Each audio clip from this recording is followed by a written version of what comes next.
World च्याम्पियनसिपमा चाहिँ हाम्रो bronze medal भनेको पनि लगभग सानो मेडल हो जस्तो चाहिँ मलाई लाग्दैन हैन, किनकि थर्ड पोजिसन हाम्रो 35वटा कन्ट्रीसँग चाहिँ फाइट गरेर हाम्रो थर्ड पोजिसनमा आउन सफल भइयो। अब त्यो थर्ड पोजिसनमा आउनलाई पनि हामीले लगभग 10-15वटा फाइट गरेर हैन, 10-15वटा कन्ट्रीकोसँग फाइट गरेर हामीले त्यतिसम्म चाहिँ हामी आउन सफल भयौँ। त्यसलाई चाहिँ मैले सानो रूपमा चाहिँ लिदिनँ। कस्तो छ कर्णाली प्रदेशमा केन्पोको माहौल भनेको हाम्रो विगत 2-3 वर्ष अगाडि चाहिँ अलिकति कम नै थियो। त्यतिखेरमा मेन सुरुवात कर्णाली प्रदेशमा केन्पोको स्टार्ट चाहिँ मैले आफैले नै गरेको थिएँ। सुरुमा चाहिँ मैले आफैले फाइटबाट स्टार्ट गरेँ र बिचमा चाहिँ मैले प्रशिक्षकको रूपमा कर्णाली प्रदेशमा केन्पो चाहिँ चलाउँदै आइरहेको छु र अहिले पनि कर्णाली प्रदेशको सुर्खेतमा मैले केन्पोको तालिमहरू चाहिँ प्रदान गरिरहेको छु। विद्यालयहरूमा चाहिँ मैले तालिमहरू प्रदान गर्छु अनि यो तालिमहरू चाहिँ भनौँ न कुनै पनि विद्यालयहरूमा प्लस कपडलहरूमा चाहिँ दिने गरिरहेको छु मैले र अबको समयमा पनि अझै विशेष रूपमा चाहिँ यसलाई बढाएर चाहिँ अगाडि लिने भन्ने चाहिँ मेरो मनसाय छ। अब तपाईँले त आफै पनि एउटा केम्पोलाई हेर आफ्नो प्रदेशमा सुर्खेतमा समग्र अब सुर्खेत भनेको मेरुदण्ड कर्णाली प्रदेशको मेन पोइन्ट भनौँ न इपिसेन्टर नै सुर्खेत नै हो। त्यस हिसाबले पनि कर्णाली प्रदेश समग्र भनौँ न तपाईँले आफै पनि प्रशिक्षक हुनुहुन्छ, खेलाडी पनि हुनुहुन्छ होइन। यसलाई चाहिँ अब लङ लास्टिङ भविष्यमा के सोच्नु भएको छ, यसलाई कसरी दिगो बनाउन सकिन्छ जस्तो लाग्छ? यसलाई चाहिँ मैले कसरी दिगो बनाउन सकिन्छ भन्ने हिसाबले हेर्दाखेरि चाहिँ यसमा चाहिँ हामीले खेलाडीहरूलाई जसरी हुन्छ हामीले यो खेलको विषयमा जानकारी दिएर खेलको फाइदाहरू बताएर हैन, त्यो हिसाबले पनि हामीले यसलाई चाहिँ लङ लास्टिङ तरिकाले हामीले चलाउन सक्छौँ र यसमा चाहिँ अब हामीले यो खेलकुदलाई चाहिँ लङ टर्मसम्म सञ्चालन गर्नको लागि चाहिँ हाम्रो सङ्घहरू चाहिँ बलियो हुनुपर्ने एकदमै हैन, सबैजना एक्टिभनेस भएर लाग्नुपर्नेदेखि लगाएर प्रदेश खेलकुद सरकारले अनि राखेबलले सबैले चाहिँ हामीलाई यसमा चाहिँ सहयोग गर्नुपर्छ। त्यस्तो भयो भने चाहिँ हामीले यो खेललाई चाहिँ अझै अगाडि बढाउन सक्छौँ जस्तो चाहिँ लाग्छ।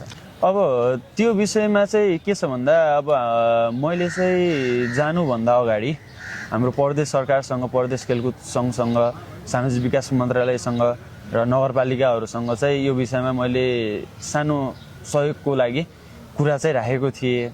अनि उहाँहरूको चाहिँ यसमा फिडब्याक कसरी आयो भन्दाखेरि चाहिँ अब कुनै ठाउँमा चाहिँ अब मिटिङ गरिसकेपछि भनौँ न बैठक बसिसकेपछि निर्णय गरेर चाहिँ हामी जानकारी गराउँछौँ भन्ने टाइपको कुरा आयो। कुनै ठाउँमा चाहिँ हामी मिटिङ बसेकै छैनौँ भन्ने टाइपको कुराहरू आयो। कुनै ठाउँमा चाहिँ हुन्छ हामीले सके जति चाहिँ हामीले गर्छौँ भन्ने टाइपको कुरा आयो। तर हाम्रो दुल्लु नगरपालिकाबाट चाहिँ केही सहयोग चाहिँ दुल्लु नगरपालिकाले गर्नुभयो हैन, तर वीरेन्द्र नगरपालिकाबाट, सामाजिक विकास मन्त्रालयबाट र यो कर्णाली प्रदेश खेलकुदबाट चाहिँ कुनै पनि त्यस्तो टाइपको सहयोग चाहिँ आइपुगेको छैन।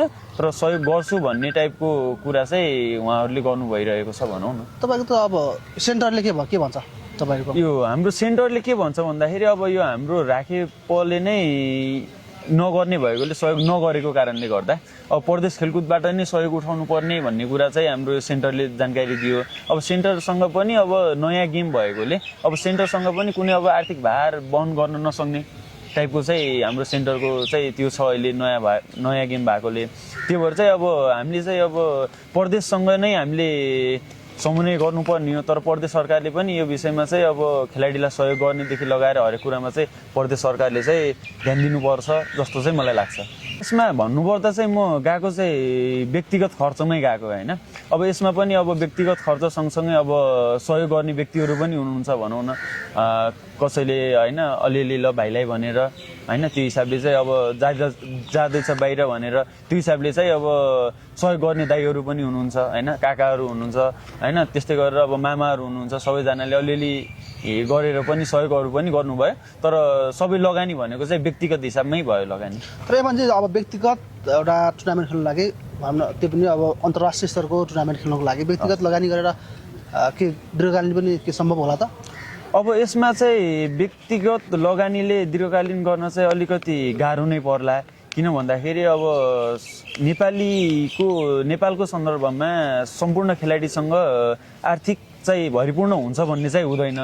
हामीले चाहिँ अब केही समयका लागि सरसापट देखि लगाएर घरबाट चाहिँ अब आर्थिक चाहिँ लगेर चाहिँ हामीले केही समयका लागि त्यसमा चाहिँ हामीले अब लगानी गरेर चाहिँ हामीले त्यसलाई निरन्तरता दिन सक्छौँ।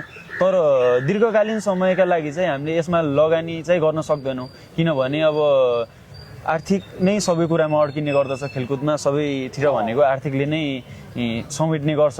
त्यही भएर अब हाम्रो चाहिँ अब दीर्घकालीन गराउनलाई चाहिँ अब यसलाई चाहिँ पर्सनल तरिकाले हामीले चाहिँ पैसाहरू खर्च गरेर चाहिँ हामी चाहिँ यसलाई दीर्घकालीन बनाउन सक्दैनौँ। अब यसलाई चाहिँ हाम्रो सरकारले प्लस अब खेलकुद सङ्घहरूले चाहिँ यसलाई दीर्घकालीन बनाउन चाहिँ उनीहरूले चाहिँ हामीलाई सहयोग गर्नुपर्छ जस्तो मलाई लाग्छ।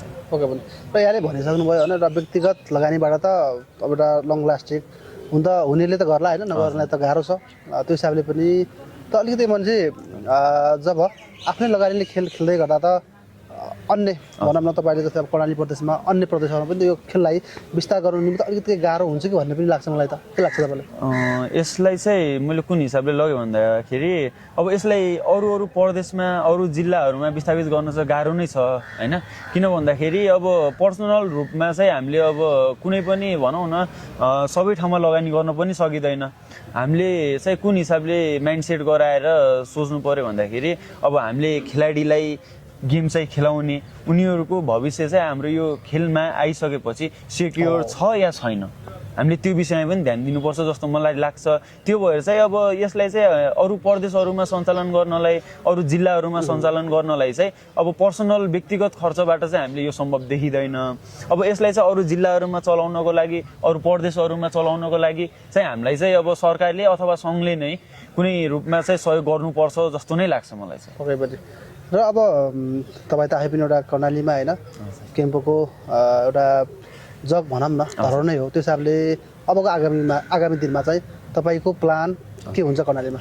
अबको प्लान भनेको मेरो कर्णालीमा के छ भन्दाखेरि यो केम्पो खुकुरी फेडरेसनलाई चाहिँ मैले कुन हिसाबले अगाडि बढाउने प्लानिङ गरिरहेको छु भन्दाखेरि मेन चाहिँ मैले कर्णालीमा यो विद्यालयहरूमादेखि लगाएर बाहिर खुल्ला चौरहरूमा खेलाएर गेमलाई अगाडि बढाउन सकिन्छ जस्तो चाहिँ मलाई लागेन। किन भन्दाखेरि मैले चाहिँ यो टर्कीमा भएको यो वर्ल्ड च्याम्पियनसिपमा अनि त्यहाँको प्लेयरहरूको ट्रेनिङ स्किलहरूदेखि लगाएर उनीहरूसँग भएको क्षमताहरू, उनीहरूले गर्ने ट्रेनिङहरू होइन, उनीहरूले ट्रेनिङ गर्ने ठाउँहरूदेखि लगाएर अन्य ठाउँहरू चाहिँ मैले देखेँ त्यहाँ होइन। अब उनीहरूको चाहिँ ट्रेनिङ अनुसारको उनीहरूले कुराहरू सिक्दै जान्छ होइन। र हाम्रो नेपालको सन्दर्भमा के छ भन्दाखेरि अब ट्रेनिङ गर्नलाई चाहिँ एउटा हलको व्यवस्थापन पनि छैन होइन, एउटा उचित ग्राउन्डको व्यवस्थापन पनि छैन नेपालमा भन्नुपर्दा। हामीले चाहिँ कस्तो भन्दाखेरि कसैले छोडेको बाँझोबारीहरूमा होइन, स्कुलको फिल्डहरूमा होइन, सिमेन्ट प्लस गरेको ठाउँहरूमा त्यस्तोमा चाहिँ हामीले धुलोमा त्यस्तो ठाउँहरूमा चाहिँ हामीले अब ट्रेनिङ गर्नुपर्छ। ट्रेनिङ गरेर आएको पनि छौँ। अब त्यो ट्रेनिङ गर्दा गर्दै पनि हामी चाहिँ इन्टरनेसनल लेभलसम्म गएर पनि मेडल टच गर्न सक्छौँ भने हामीलाई उचित हलको व्यवस्थापन गरेर होइन, अब उचित खेलकुद सामग्रीहरूको व्यवस्थापन गरेर होइन, खेलकुदलाई चाहिँ केही सहयोगहरू जुटाएर त्यो हिसाबले चाहिँ सहयोग गर्न सकियो भने हामीले चाहिँ खेलकुदबाट नेपालको झन्डा चाहिँ विभिन्न ठाउँहरूमा, विभिन्न देशहरूमा, विश्वसम्म चाहिँ हामीले फैलाउन सक्छौँ जस्तो चाहिँ मलाई लाग्छ। र अहिलेको समयमा पनि हामीले चाहिँ झन्डा, नेपालको झन्डा चाहिँ विश्वसम्म फैलाएर नै आयौँ होइन। अन्य दिनहरूमा पनि हामीभन्दा पछाडिको हाम्रो खेलाडीहरूले पनि, हामीले ट्रेनिङ गराएको खेलाडीहरूले पनि विश्वसम्म चाहिँ झन्डाहरू फैलाउँछन्, जसको लागि चाहिँ हामीलाई प्रदेश सरकारले, नेपाल सरकारले, खेलकुद सङ्घहरूले चाहिँ हामीलाई हलहरूकोदेखि लगाएर प्रशिक्षकहरूको, उचित प्रशिक्षकहरूको प्लस खेलकुद सामग्रीहरूको चाहिँ व्यवस्थापन गरिदिनुपर्छ जस्तो चाहिँ मलाई लाग्छ। के छ भन्दाखेरि अब खेलकुदमा चाहिँ अब हाम्रो मात्रै खेलकुद नभएर सम्पूर्ण खेलकुदहरूलाई होइन, सम्पूर्ण खेललाई चाहिँ हाम्रो चाहिँ सरकारहरूले चाहिँ हेरिदिनुपर्छ होइन। किन भन्दाखेरि अब सरकारले नै हाम्रो खेलकुदतिर ध्यान आकर्षण गरेन भने हामीले चाहिँ खेलाडी चाहिँ नेपालमा खेल खेल्नको लागि मात्रै सीमित रहन्छ क्या। त्यो खेललाई अगाडि बढाउनको लागि, विश्वसम्म चिनाउनको लागि चाहिँ हाम्रो त्यो खेल चाहिँ हुँदैन। त्यही भएर चाहिँ अब हाम्रो खेललाई अगाडि बढाउनको लागि होइन, अब जस्तै हाम्रो क्रिकेटलाई, भलिबललाई होइन, फुटबललाई जतिको अब सरकारले सहयोग गर्नुभएको छ होइन, जत्तिकै ध्यान आकर्षण गरेर हेर्नु भएको छ, त्यस्तै हाम्रो यो मार्सल आर्टहरूलाई होइन, यो अन्य ताइक्वान्डो कराते टाइपको हाम्रो इन्डोर गेमहरू त्यो खेलहरूलाई पनि अब नेपाल सरकारले चाहिँ ध्यान दियोस् होइन। किन भन्दाखेरि हाम्रो बाहिर लेभलमा हुने जाने गेमहरू, हाम्रो बाहिर धेरै पार्टिसिपेट हुने गेमहरू भनेकै हाम्रो यो मार्सल आर्टहरू गेमहरूमा धेरै पार्टिसिपेट हुन जान्छ। हाम्रो भलिबल फुटबलहरूको तुलनामा चाहिँ हाम्रो यो मार्सल आर्टहरू चाहिँ धेरै नै भनौँ न विश्वव्यापी रूपमा चाहिँ बाहिर चाहिँ फाइट गर्न जान्छ। अब उसले त्यस गेमले गर्दा चाहिँ नेपाललाई पनि हामीले विश्वसाइमा चिनाउन सक्छौँ होइन। त्यो भएर चाहिँ अब मेन भनेको अब हाम्रो यो मार्सल आर्टहरूलाई पनि सरकारले चाहिँ ध्यान आकर्षण गरिदिनु पर्छ जस्तो लाग्छ। र कुनै पनि व्यक्ति भनौँ न खेलाडीहरू अन्तर्राष्ट्रिय लेभलमा चाहिँ फाइट गर्न जाँदैछ, च्याम्पियनसिप लड्न जाँदैछ भने त्यसलाई चाहिँ हाम्रो प्रदेश सरकारले हुन्छ चाहे राखेब राष्ट्रिय सरकारले अनि उनीहरूले चाहिँ सहयोग गरेर उनीहरूलाई चाहिँ निःशुल्क रूपमा चाहिँ त्यहाँसम्म पार्टिसिपेट हुने चाहिँ वातावरण चाहिँ मिलाइदिनुपर्छ जस्तो मलाई लाग्छ र मिलाइदिनु पनि होला अथवा मिलाइदिनु हुन्छ भन्ने चाहिँ म अपेक्षा गर्दछु।